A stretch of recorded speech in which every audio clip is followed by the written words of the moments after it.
Maybach, SVV TV. Sveiki, mīļie SVV draudziņi! Šodien raidījumā jums sniegsim nelielu ieskatu mūsu pēcpusdienas nodarbības stiklu apstrādes norisē. Vēl mūsu paša Brigita piekrita atbildēt uz dažiem mums interesējošiem jautājumiem. Skatāmies! Stiklu apdars nodarbības vadītāja Brigita šogad SVV Saimi atkal iepriecina ar savu interesanto nodarbību pasniegšanu. Uzticīgais skolēns Ventis lielāko daļu savu pēcpusdienu nodarbībām atvēlētā laika pavada tieši šeit. Arī citi audzēkņi velta stiklu nodarbībām lielu uzmanību. Paklausīsimies, ko par savu darbu mums var pastāstīt pati Brigita. Cik gadus tu jau darbojies mākslas lauciņā? Es darbojos 8 gadus, jā. Kā zināms, jūs šīs nedēļas laikā esat bijuši ļoti aizņemti. Ko tad esat paveikuši?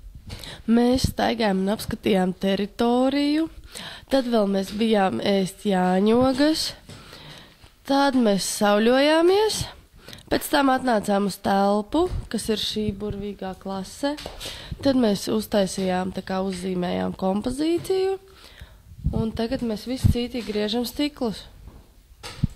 Ļoti jauki. Jā. Vai pirms nodarbībām veicat kādus īpašus ar stiklu saistītus rituālus? Tā teikt, nē. Vairāk kā nē, nekā jā. Bet es esmu dzirdējis tādas baumas, ka man esot stikla sirds, tad jau man nekas nav jādara tās lietas labā. Kas ir tas, kas stiklā tev piesaista visvairāk? Man nepiesaista materiāls, man piesaista tā viņa tāda, viņš tāds skaists it kā. Un tāds nepakļāvīgs. Jā, un pēdējais jautājums, kā tev patīk SVV TV? Man ļoti patīk tās reklāmas pauzes starp laikos. Vai ir kaut kas tāds, ko tu vēlētos pateikt SVV skatītājiem? Esiet sveicināti! Šeit Briksis. Tā bija intervija ar mani. Es esmu nedaudz apslimusi, bet tas jau nekas. Lai jums laba diena. Augšup ielāde, lejup ielāde. SVV TV. Kā zināms, piektdien apmeklējam Harijas Stradiņa darbnīcu Alūksnē. Tad nu palūkosimies, kas notika pie viņa. SVV šīs dienas īpašais cilvēks bija Harijs. Mūs viņš sajūsmināja ar saviem stāstiem par to, kā jaunībā matos saliktās ķīmijas dēļ, to viņam vairs nav tik daudz. Vēl arī uzzinājām, ka mūsu ekskursijas vadītājs mācījies gan celtniecības jomā, gan arī pedagoģijā. Laimīgā kārtā tomēr 27 gadu vecumā Harijs nonāca pie domas, ka vēlas nodarboties ar kokapstrādi. Un jau vairāk kā 10 gadus turpina strādāt šajā pašā jomā. Arī mums bija iespēja iejusties kokteilnieka ādā. Varējām pamēģināt tā saucamo koka izgrebšanu, mūsu ekskursijas vadītājs šādi sauc koka mizas noņemšanu no tā. Ekskursija paskrēja tik ātri, ka nevienam nemanot bija jau pienācis pusdienlaiks, un mēs atkal devāmies uz Alsviču skolu. Tā kā jauniešus Harijs stāsti ļoti ieinteresēja, tad uz pirmdienas nodarbību pie viņa jau pieteicās neviens vien audzēknis. Mū! SVV TV.